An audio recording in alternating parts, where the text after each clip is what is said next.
Dama wama o ja'ala. Wama o nawa ahapaza. Hapaza ami ai makwami. May you hear us, Ja'ala. O God of Abraham, O God of Isaac, and O God of Jacob. May you come and assemble the elders of the heavens, Ja'ala, on this conversation, so that we would turn and influence those who are scattered and dispersed to the four corners of the earth. For we have fulfilled the scriptures, Ja'ala, as you have spoken in Deuteronomy chapter 30, concerning those who will wake and realize your words in their dispersion. May you hear us and may you be with us in the name of your begotten Son. In the name of your begotten Son, concerning mercy, concerning compassion, concerning all of the things which are of holiness, concerning mourning in the place which you have set your covenant from the seed of Isaac, the God of Abraham, Isaac, and Jacob, in a place where you have put your name forever and ever. May you be with us this second, and may you nourish the understanding of those that must hear. And may you do so of your will and of your understanding. And may you send your angels to minister unto us this second as we are in the real church, Allah. As we are in the church that you have spoken of in the book of Revelations, Allah. Of those that would and shall be persecuted, Allah. For your word in this time, Allah. In the name of your Son, O Most High of Abraham, Isaac, and Jacob. In the name of your Son, so be it. So be it. Shalawam, shalawam. First and foremost, I'd like to say all praises to Yahweh, but Hashem, Hamashiach Yahushai. That's all praises to the Father, Yahweh, in the name of his only begotten Son, Hamashiach Yahushai, whom the world ignorantly calls Jesus Christ. This is Israelite Apostolic Heritage. I'm Brother Yardan, and this is part 3 to the Kinsman-Redeemer podcast that we're doing to edify Israel and give them an understanding on part 1 was about who and what a Kinsman-Redeemer is, and who our Kinsman-Redeemer is.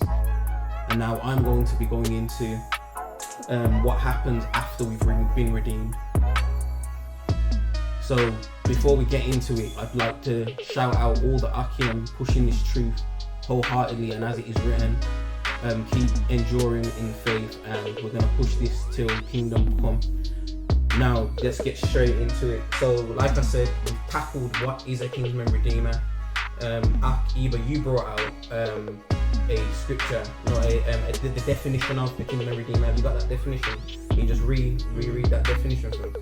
Yeah, so when I looked into it, so the word redeem or redeemer in the scriptures comes from the word ga'al, which means to redeem, act as a kinsman-redeemer, avenge, revenge, ransom, or to do the part of a kinsman, which is in the Strong's definition of what a redeemer is. And then you brought out who our Kinsman-Redeemer is, and we talked about Hamashiach Yahushai. Now, what we're going to do now, before we get into what happens after we redeem, we have to understand the history of what happened to Israel, because a lot of people read scriptures, and when they read scriptures, they read it without understanding its link to history and what really took place. So I want to start, before we get into it, by reading a excerpt from the book From Babylon to Timbuktu, because it gives you history that took place in scripture, and then we're going to read the scripture. So I'm going to read, while I read this, can you grab me Luke chapter 21, verse 20. We're going to get some history. We're going to tie history with the Holy Book, the Holy Bible. We're going to tie history with the Bible, yeah. So that, if that makes sense. So I'm reading this excerpt from a book that's titled From Babylon to Timbuktu. The author is Rudolph R. Windsor, if you haven't heard of it. Very good book to pick up to anyone listening.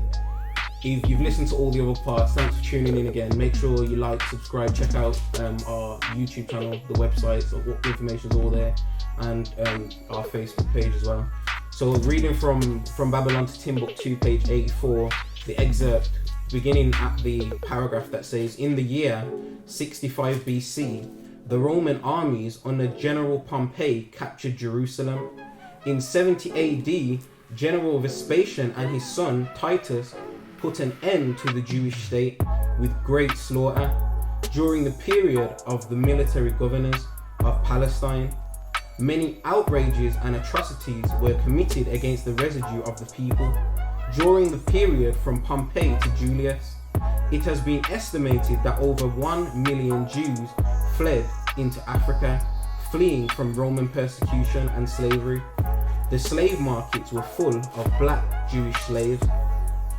Now, if you didn't know history, or if you didn't know, and people are new to this, they wouldn't know for a fact that Israel was full of black Jews for one. That's being brought out now by all the camps, by all of Israel, all over the globe, and that we were surrounded or sieged by Rome. And when they were sieged by Rome, what happened is a lot of the people from Israel, the black Jews, fled into Africa. And that means we got scattered. Now we know, if you're listening to this, or even if you're new, you should know that Israel got scattered for not keeping the commandments of the Most High. And we were scattered. And we've been scattered to the four corners. Now the narrative of the scriptures is that in the end times, we're going to get salvation, which ties into what we're going to talk about today, which is the Redeemer, the Kinsman-Redeemer. So have you got that scripture for me? So just like the history book from Babylon to Timbuktu said, that they were sieged, or they were captured in 70 AD. So now let's read in Luke chapter 21 and 20. Luke chapter 21 and verse 20. And when ye shall see Jerusalem compassed with armies, then know that the desolation thereof is nigh. Then let them which are in Judea flee to the mountains, and let them do what? Then let them which are in Judea flee to the mountains. And when it's talking about into the mountains, it's talking about what the book from Babylon to Timbuktu just said, in Africa, because there are mountains in Africa. Now, if you use a bit of so-called common sense, because there's not a lot of people with it nowadays, then you understand why Israel fled into Africa. Because, like the scripture says, they were black Jews. We were dark-skinned people. We were melanated. So to hide from our enemies or our oppressors, who was Rome at the time, we fled into Africa, so we could hide among them. Now, if we tie this into history, we know that a lot of people who were scattered in the transatlantic slave trade fled, were Israelites, and they fled in there. That's why Israelites were in West Africa and taken from West Africa, but they were taken from other places too. But just for this part of this narrative, you got to understand that. So now we're gonna actually understand. So now we understand the narrative of why this is another reason why we needed a Kinsman-Redeemer. Because according to history, because we didn't keep, according to history, we got scattered from Africa, and according to scriptures, we got scattered for our iniquity. So we needed someone to redeem us, and we needed a Kinsman-Redeemer. So I'm gonna pull a scripture. Can you grab me Leviticus? No. Hold that one. Grab me Hosea chapter 6 and verse 1 to 2.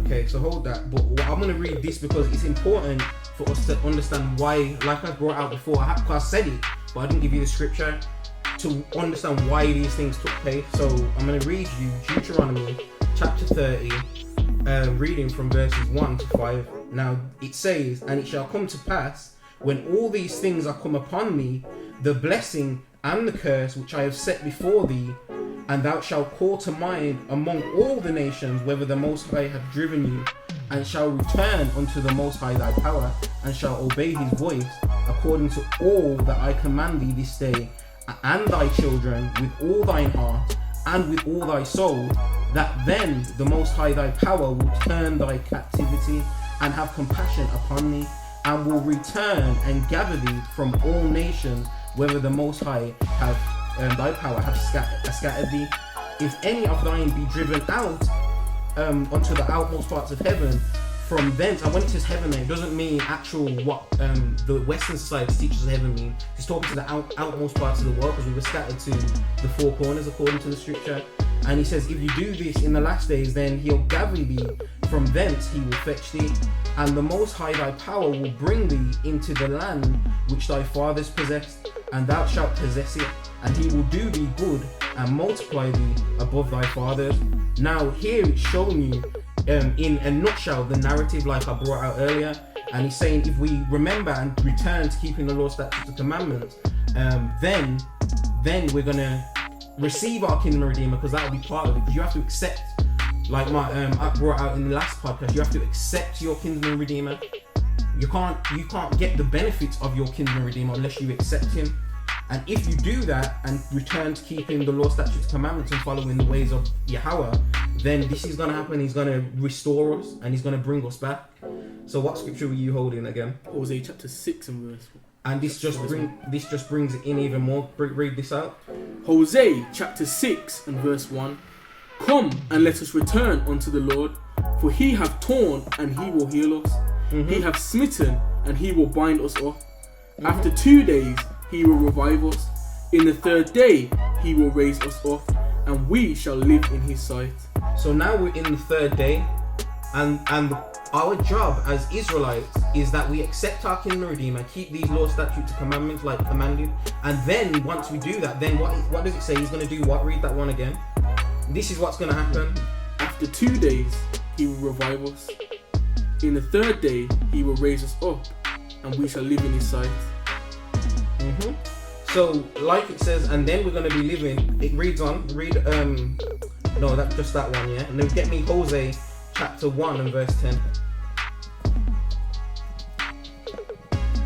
Because all of these just tie hand in hand to give you the understanding of where we are and why we needed a Kinsman-Redeemer. And it's giving you an insight into what's going to happen once we accept our Kinsman-Redeemer. Because in Israel, what happened was, it was customary for us to be able to redeem your kin from servitude, or what we would call, or what people nowadays would call it slavery, when you had servants and handmaids. Have you got that scripture? Read that. Hosea chapter 1 and verse 10. Yet the number of the children of Israel shall be as the sand of the sea, which cannot be measured nor numbered. And it shall come to pass that in the place where it was said unto them, Ye are not my people, there it shall be said unto them, Ye are the sons of the living God. Now here it's giving you a picture of what it's gonna be like in the end times, where we're gonna see Israel come back. But if you have to remember, it says if read it again from after, and it shall come to pass. 10 just a bit in, and it shall come to pass that in our reading, in that place where it was said unto them. Now when it says in the place where it was said unto them, this is talking about the scattering of Israel, where we got scattered to.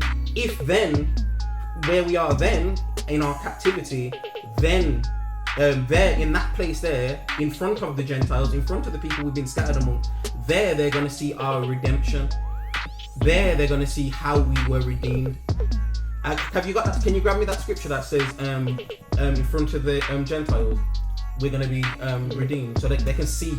Because you need to understand that when the redemption comes, when this redemption of Israel comes, it's going to be great among the nations. The scripture says they're going to say, oh, isn't this them who we had sometimes in derision? So it's going to be remarkable. So much so, the scripture says that once we get redeemed from this captivity, from this bondage, that we're no longer going to talk about how the Most High took us out of Egypt the first time.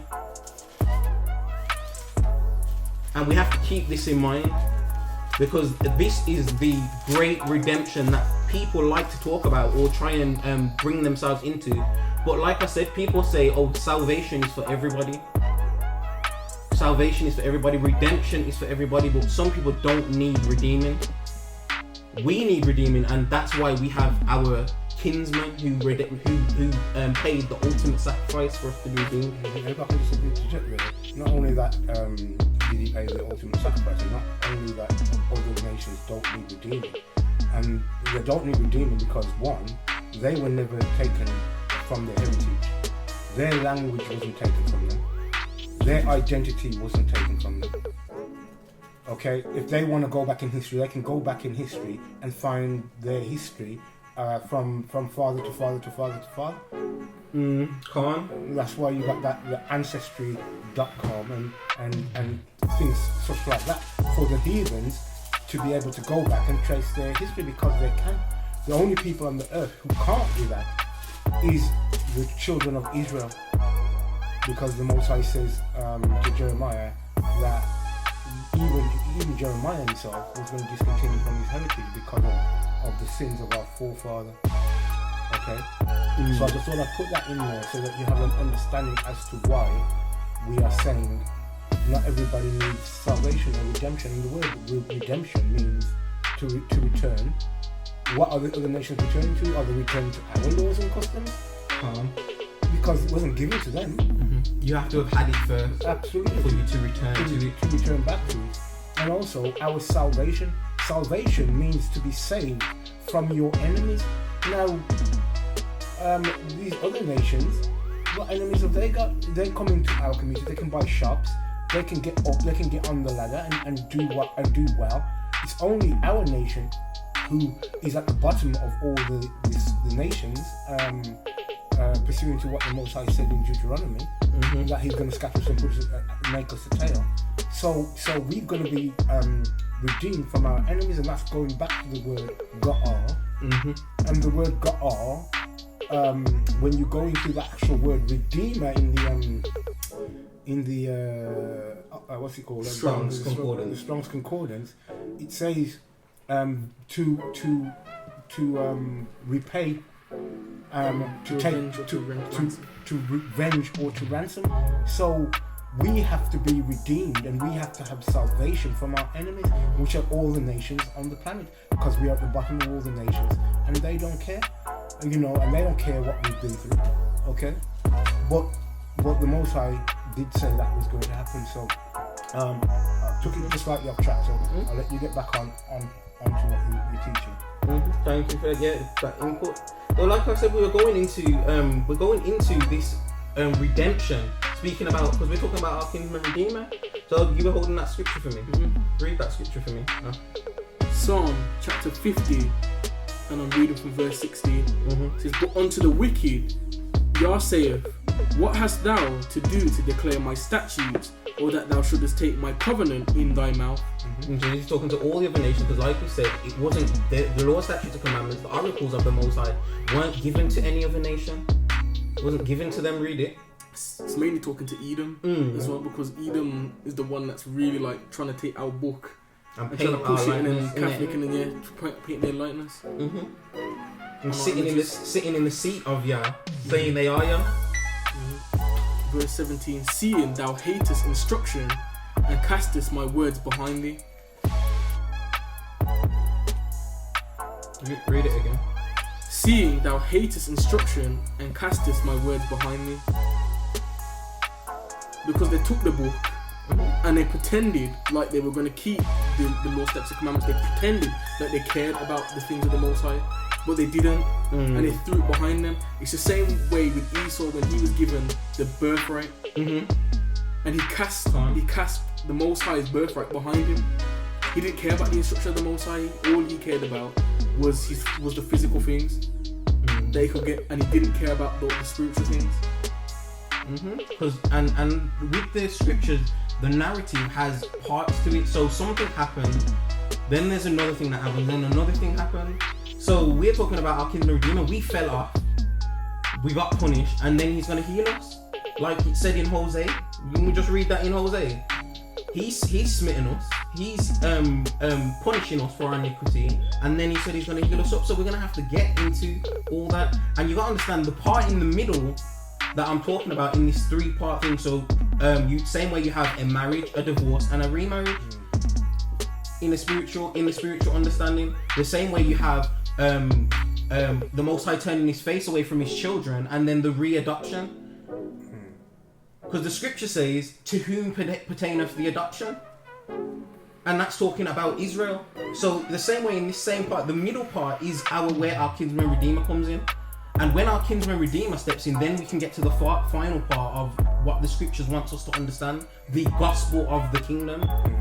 Because that's where our redemption lies. That's where we're gonna raise the standard. That's where we're gonna be the officials, or the law bringers.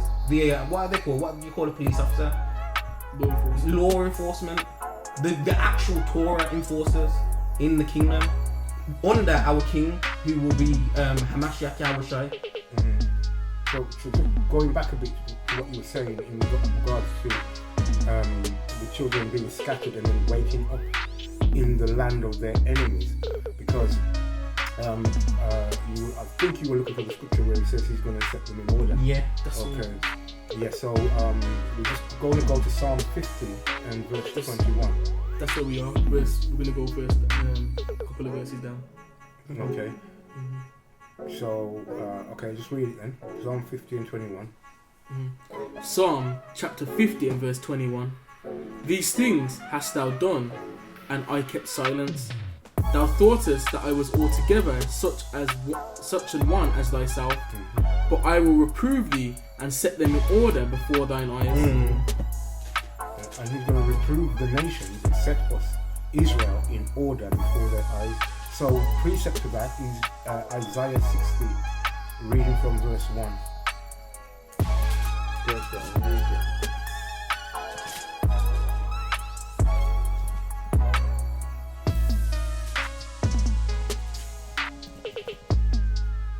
Reading from verse 1 to 3.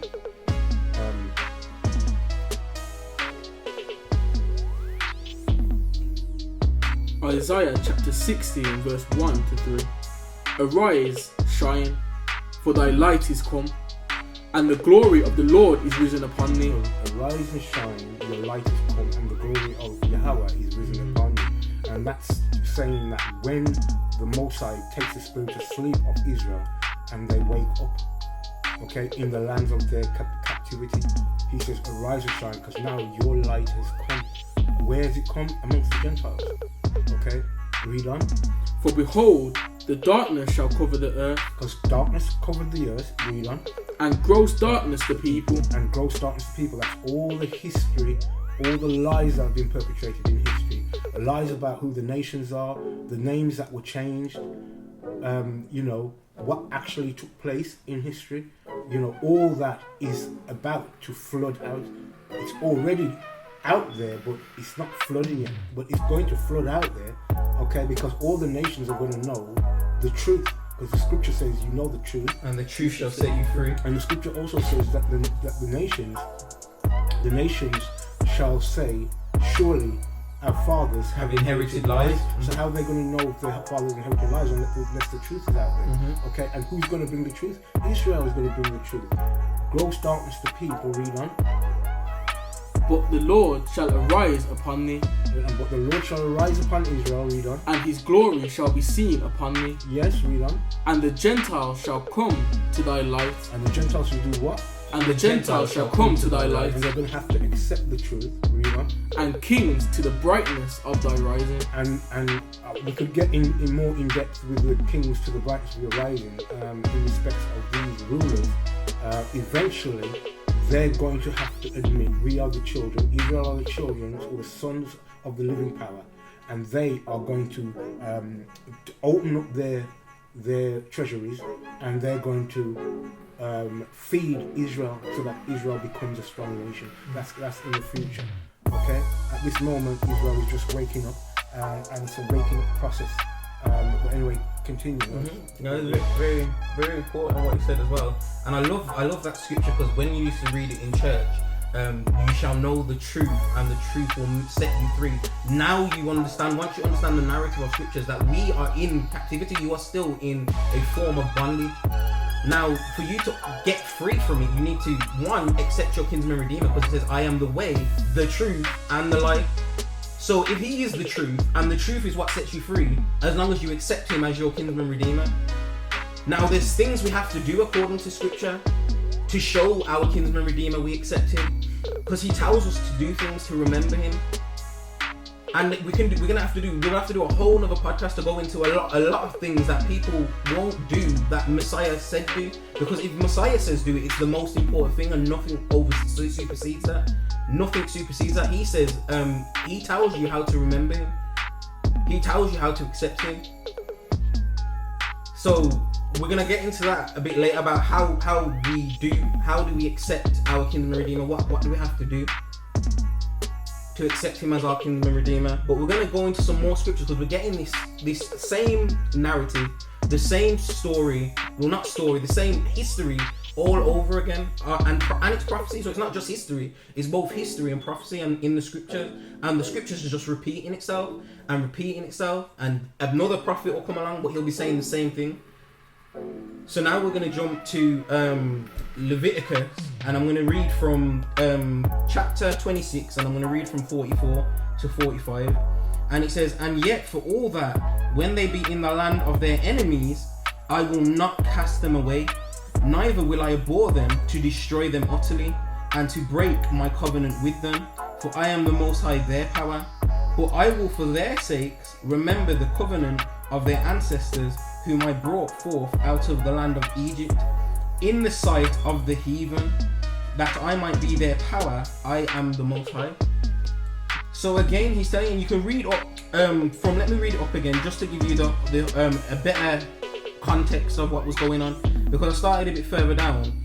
But if you read up from 40, I'll read it from 40. So this is Leviticus chapter 26, reading from 40. It says, "If they shall confess their iniquity and the iniquity of their fathers with their trespass which they trespassed against me, and that also they have walked contrary to me, and that I also have walked contrary unto them, and have brought them into the land of their enemies."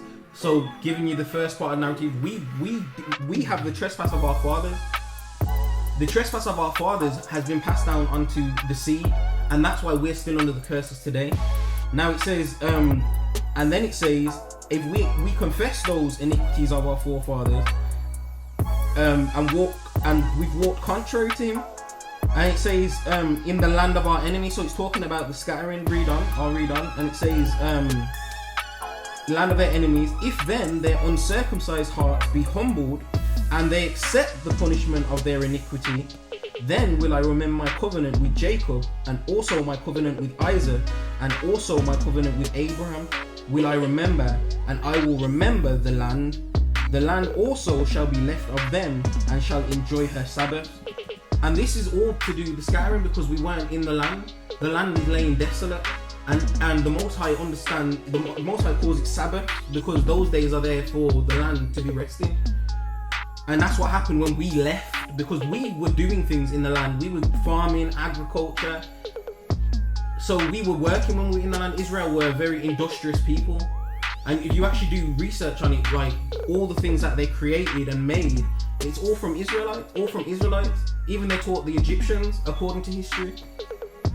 So, and then he'll remember the covenant, and the land will enjoy their Sabbath, and if they shall accept the punishment of their iniquity, because even because they despise my judgments, and because their soul abhorred my statutes. Yet for all of that, when they be in the land of their enemies, so where we're scattered, I will not cast them away, neither will I abhor them to destroy them utterly, and to break my covenant. So this is where our redemption is. We're lucky that we got a grace period, which was afforded to us by our Kinsman-Redeemer, because otherwise the sin of the punishment for sin was death. If you broke the law, if you transgressed the law, you get stoned to death.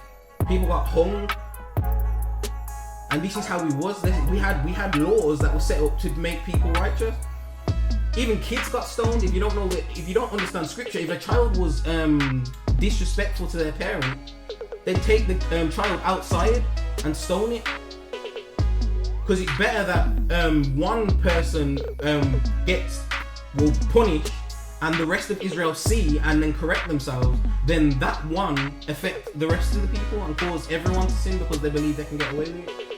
It's like an analogy that people say, well, when you got cancer, you don't just leave the cancer in there. You take that cancer out. Because it's better that you save the 1,000 than you save the one.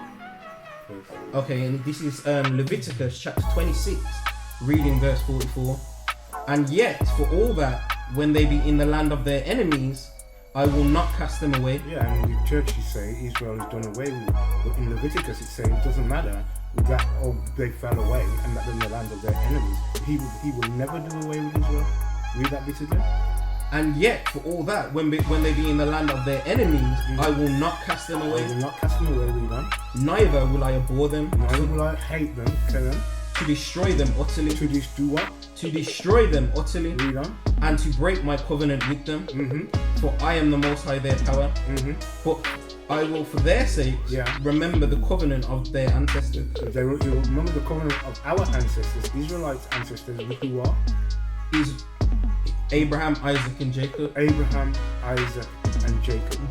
Okay, so now let's jump to Jeremiah chapter 30, and you can read chapter 30 because it's all good stuff in there, all edifying stuff from the Most High. But we're going to read from 30, and we're going to read from verse 10. Okay, and it says, Jeremiah 30:10. It says, "Therefore fear thou not, O my servant Jacob, saith Yahweh, neither be dismayed, O Israel, for lo, I will save you from afar, and thy seed from the land of their captivity. And Jacob shall return, and shall be in rest, and be quiet, and none shall make him afraid. For I am with thee, saith Yahweh, to save thee, though I make an end, although I make a full end of all nations, whither I have scattered thee, yet will I not make a full end of thee, but I will correct thee in measure, and will not leave thee altogether unpunished." So yeah, we'll be getting punishment here and there, you know, because of our iniquity. But in all, he's never going to do away with the house of Israel, because he's never going to forget the promise he made to Abraham, Isaac, and Jacob. So anybody who tells you that Israel is done away with, they lack understanding of scripture, or they've got some agenda. They're promoting some other agenda, like Christianity, religion.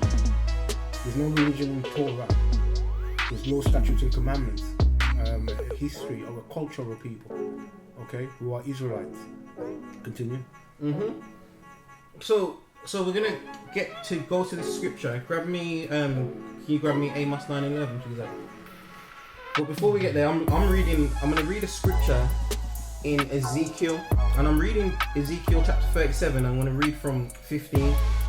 So we're still on the topic of our Kinsman-Redeemer, and what's gonna happen after we get redeemed. What takes place? We know what a Kinsman-Redeemer is. We know who our Kinsman-Redeemer is. But what is our redemption? So that's why we're going into these scriptures that are giving you the understanding of what I say the three-part narrative.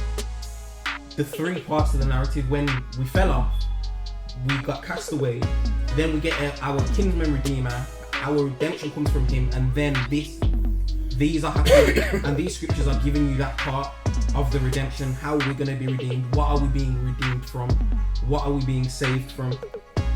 So I'm going to read from verse 15 in Ezekiel chapter 37. It says, "The word of the Most High came again unto me, saying, Moreover, thou son of man, take thee one stick, and write upon it for Judah, and for the children of Israel his companions.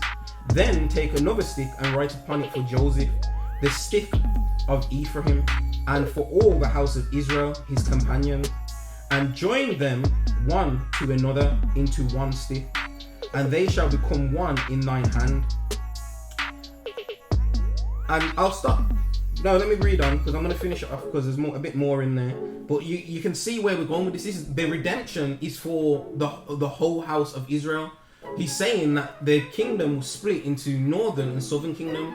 Write upon it for Joseph, and the stick of Ephraim, and for the house of Israel. No, write upon it for Joseph, the stick of Ephraim, and for all the house of Israel, his companion. And he's going to join them back together. That's where we are redeemed from. We're redeemed from the four corners. And the coming back together of the stick is Israel coming back together at Mount Zion from the four corners to teach the oracles of the Most High. So I'm going to read on. And it says, "And when the children of thy people shall speak unto thee, saying, Will that now show us what thou meanest by these? Say unto them, Thus saith the Most High, Behold, I will take the stick of Joseph, which is in the hand of Ephraim, and the tribes of Israel his fellows, and will put them with him, even with the stick of Judah, and make them one stick, and they shall be one in mine hand, and the sticks whereon thou wrote writest shall be in thine hand, before their eyes, and this is again the scripture we brought out, before their eyes. It's talking about the before the enemies, before the Gentiles, before the other nations. He's saying all of this is going to take place, and they're going to see it. And like Mark brought out, he said that they're going to say, our fathers have inherited lies. Our fathers inherited lies, and then when they see the strangeness of our salvation, as the scripture calls it, and it reads on, and it says, because it gives you the exact understanding of it. A lot of times people read something, especially in religion or in Christianity, Islam, they like to read a bit and then give their understanding. Oh, this is what I believe it means. This is my spiritual understanding. You might have a different one, but if you read on, a lot of the time the scripture gives you the answer. The Bible says the scripture is of no private interpretation. Which means that the scripture interprets itself. It doesn't need you to interpret it. That's what it says. The scripture is of no private interpretation. That's why it's line upon line, precept upon precept, here a little and there a little. That's why, because to get the full answer, you have to go and you have to take the precepts from different prophets and bind them together to get a full understanding. Okay, but the scriptures answer themselves. They tell you what the Most High is going to do. Okay, so there's no private interpretation. You can't read something and say this is what I think. That means that you're saying your thinking is as great as what the Most High has written, and it's not. So just thought I'd put that in there for those people who think they have some sort of knowledge and that they can put their own interpretation in the scriptures. Continue. Mm-hmm. And that's it goes into as well, like our Kinsman-Redeemer is for us. So in Christianity they'll say he's for everyone now, but Matthew 15:24 tells you who he was sent to, who he was sent for. It says, I am not sent but unto the lost sheep of the house of Israel. Yeah, and if you say, and anybody says anything other than that, they're calling him a liar. Mm-hmm. And the scripture says he cannot lie. Then when he sent his apostles out, he sent them to the lost sheep of the house of Israel. He said, don't go into the way of the Gentiles, nor the cities of Samaria, but go rather unto the lost sheep of the house of Israel. So this people trying to claim something that isn't meant for them originally. Same way people claim, and I'll put this in there as well because it's important that people understand. The book is full of letters to Israelites scattered. So if you're taking the book and claiming you understand it, you're reading someone else's name. This book doesn't belong to everyone else. This book isn't for the nation. The book is for us to come back to our heritage, come back to our blessing, and teach them, the nations. They can learn, but they learn from Israel. The book is for Israel to teach. This is the teacher's guide to become teachers. We are learning this. This is our time to get our teachers training. Like in school, they have teachers training. It's time to train up. If you're an Israelite, you should be. If you don't know something, you should be learning it. And if you do know something, you should be teaching it to the best of your ability. But make sure you know what you know, because what you teach people is very important. Because if you teach someone a lie, if the scripture says, if the blind lead the blind, both shall fall into the pit. So you have to be aware about what you teach. Know what you're teaching. Know for a surety, and stand on what you believe. Because then if you diligently seek and diligently studied what you're talking about or giving out to Israel, then you won't have no worry, because you studied and you have evidence or understanding that you know what you look for and you've seen it. But I just thought I'll put that out there. We're gonna go finish this scripture off because there's more on it. Like I said, it's gonna now, because the reason I got off is because I was saying that the scriptures have no private interpretation, and when you read on, it tells you exactly what things mean. It tells you exactly what things mean. So we're gonna read from I'll read back up again from 19, and then we're gonna continue.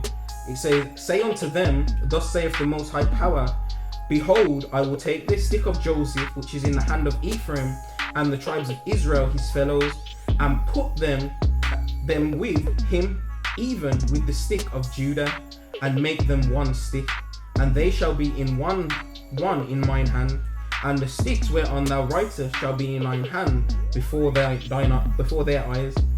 Verse 21, "And say unto them, Thus saith the Most High Power, Behold, I will take the children of Israel from among the heathen, whether they be gone, and will gather them on every side, and bring them into their own land, and I will make them one nation in the land upon the mountains of Israel, and one king shall be king to them all. And they shall no more be two nations, neither there shall be divided into two kingdoms any more at all. Neither shall they defile themselves any more with their idols, nor with their detestable things, nor with any of their transgressions, but I will save them out of all their dwelling places wherein they have sinned, and will cleanse them, so they be my people, and I will be their power. And David my servant shall be king over them, and they shall all shall have one shepherd. And when it says David there, it's talking about Hamashiach Yahushua. He's going to be our king. So some people, I know there's Old Testament Israelites who don't believe Messiah's already come. They don't believe that he's already come, and they believe that King David's going to be our king. But that's not what the scripture's saying here. You have to have spiritual understanding and spiritual reasoning to understand that the scripture says that our head, the head of the man, is Messiah, and he's going to be our king in Zion, from Mount Zion. He's going to be the head. He's going to be the king of the kingdom, to put it in terms you can understand, because a kingdom has to have a king, and that's ours. And they shall all have one shepherd, and we know the scripture calls Messiah the good shepherd. So it's talking about Messiah, and it says they shall also walk in my judgments and observe my statutes and do them, and they shall dwell in the land that I have given unto Jacob my servant, wherein your fathers have dwelt, and they shall dwell therein, even they and their children and their children's children forever, and my servant David shall be their prince forever. Moreover, I will make a covenant of peace with them, and it shall be an everlasting covenant with them, and I will place them and multiply them, and will set my sanctuary in the midst of them forevermore. My tabernacle also shall be with them, yea, I will be their power, and they shall be my people. And the heathen shall know, because like I said, all of this is going to be done in front of the heathen, in front of the other nations, and they're going to know then the power of Israel was true, and everything he said he would do, he did, and be in dismay and disarray. And he says, and the heathen shall know that I, the Most High, do sanctify Israel, when my sanctuary shall be in the midst of them forevermore. And that's prophecy about the kingdom at Mount Zion. So I know we talk about it a lot, but it's a very important topic that if it's possible, that we make pilgrimage to Zion. And that is the gospel of the kingdom. That is the good news. The good news is that we're going to have a king, and we're going to be at peace. He said he's going to make a covenant of peace with us forevermore. That's the good news. Peace is to come in. Another thing I just want to add to that as well is that, because when it comes to the Kinsman-Redeemer, what you got to understand is how important the Messiah was, because his work was to get the gospel of the kingdom spread, so that when we began to wake up in the last days, we'd have the scriptures, we'd have the words, because he sent his apostles out. And because he sent his apostles out, the word went out. How were we meant to wake up in these last days? How was Solomon's prayer supposed to be fulfilled? How were we meant to remember who we were unless the gospel was spread throughout the four corners of the earth? Because we were scattered, and now we're waking up. But how are we waking up?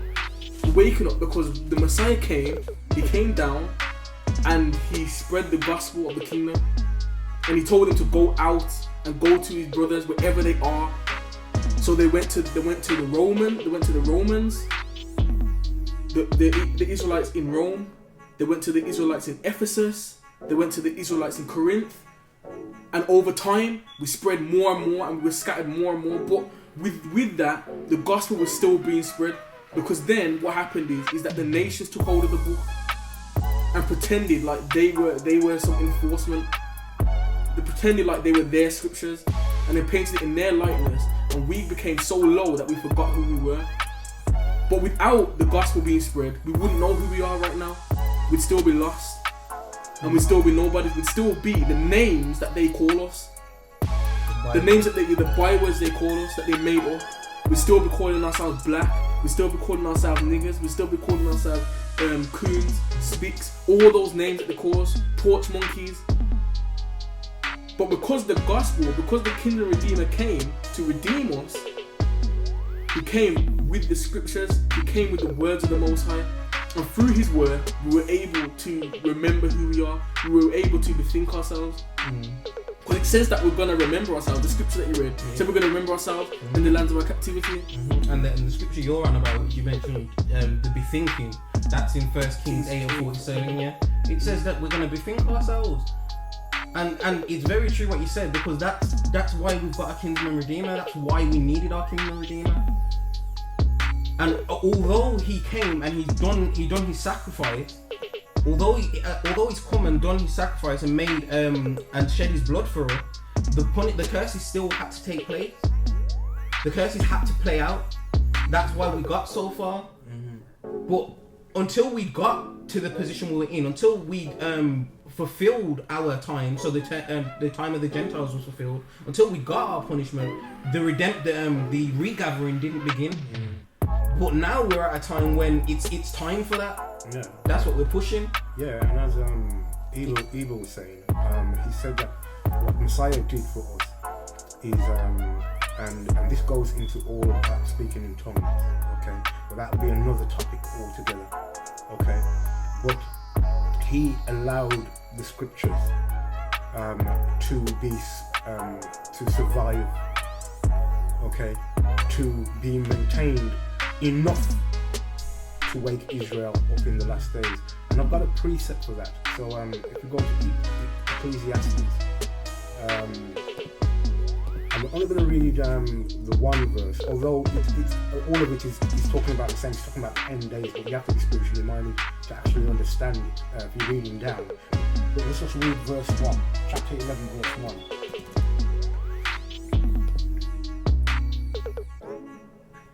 Ecclesiastes chapter 11 and verse 1. Cast thy bread upon the waters. And the waters are the nations. Okay? Cast thy bread. The bread is the bread of life, which is Messiah. Okay? So what Eva's saying here, the precept makes it clear that our King, which is the bread of heaven, would have to be cast upon the waters, which would have to be given over to the nations. Why? Read it. For thou shalt find it after many days. Because you're going to find it after many days. It's going to come back to you after many days. Okay, so his word, what he preached, would come back to you, and you would wake up understanding what it's all about in the nations of your captivity. Do you understand? And if you read on, the spiritual things, you know, it's in verse 2, give a portion to 7 and also to 8. For thou knowest not what evil shall be upon the earth. And he's saying that you don't know what's going to come upon the earth. Once you've lost your heritage, okay, you've cast your bread upon the waters, you don't know what evil is going to come on the earth. Right? The 7 is spiritual and the 8 is spiritual. If you can get understanding, and it reads on, but you have to have a spiritual mind to understand what the Heavenly Father is saying there. Well, that was a very good understanding in respects to what our Kinsman-Redeemer did for us. Okay, so yeah, continue on. Can I just add another thing onto that as well? Yeah. Because when you read Ezekiel 37, and the Most High is speaking to Ezekiel, and he tells him to prophesy unto the wind. So when he prophesied unto the wind, it went out, and that's speaking about the word of the Most High going out to Israel wherever they are in the four corners, and that was spiritually showing that the word was going to go out to the four corners, and that was what was going to wake us up, because that's how the breath of life was going to be brought back into us through the word being prophesied through the four winds. So when our brothers are out there preaching the word to the wind, because even the heathen are hearing the words, and then they might go around saying, oh, have you heard about these Israelites and whatever, and then they come in contact with an Israelite, and then they hear about it, and then they go and look, because the Most High he works in that way. He will use anyone to bring forth his will, and he's going to bring back the kingdom. And when they're prophesying, whether people come to them or not, and they're standing on the street, whether people are coming to you or not, the word is going out there, and people are hearing, and you don't know what's happening behind closed doors. You don't know what the Most High is doing. But we have to continue prophesying, telling our people what is coming, because destruction is coming on the earth. and that's pertaining to as well the dry bone. It's pertaining to those dry bones to say, look, when you're preaching unto the bone, the dry bones, which is Israel, because the Most High turned his face away from us, so we become dead. With the Most High, you have life, but without Him, you're basically dead. You've got nothing. And you teaching people and prophesying of the kingdom's coming, waking Israel up. You're waking up those dry bones so that they can come back together, and the Most High can, like the scriptures, like we're bringing out, the whole scattering, that it's all about us coming back.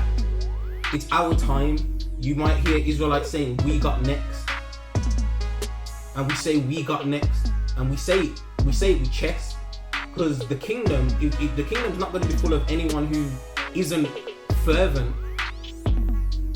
The people who are fervent and love the Most High and are passionate and are zealous for the Most High, they're going to be the 144,000. They're going to be the people who are on the forefront of it. And that's where we need to be. Have that fire for the Most High, that first love. I hear a lot of people say your first love. When you first find out the truth, you've got a passion, you're like, whoa, I found out I'm an Israelite. You might watch one video, you might watch 2 videos. Gets to the point where you were that interested. You're watching 3-hour videos, 2-hour videos on it, and you have to keep that kind of zeal for the Most High in these last days. Keep that first love alight, because if you let that light dim, then the devil can come in and try and sway your mind. So with that, keep pushing this gospel, keep pushing the kingdom, keep pushing Messiah specifically as well, because like I said, this is all about Him. This is all about our Kinsman-Redeemer, what He did, and now what is going to happen. He's came and done his part in our redemption. Now the curses have played out. Once the Gentiles have finished their rule and Esau has finished his reign, then Jacob is coming out holding the heel, and we got next.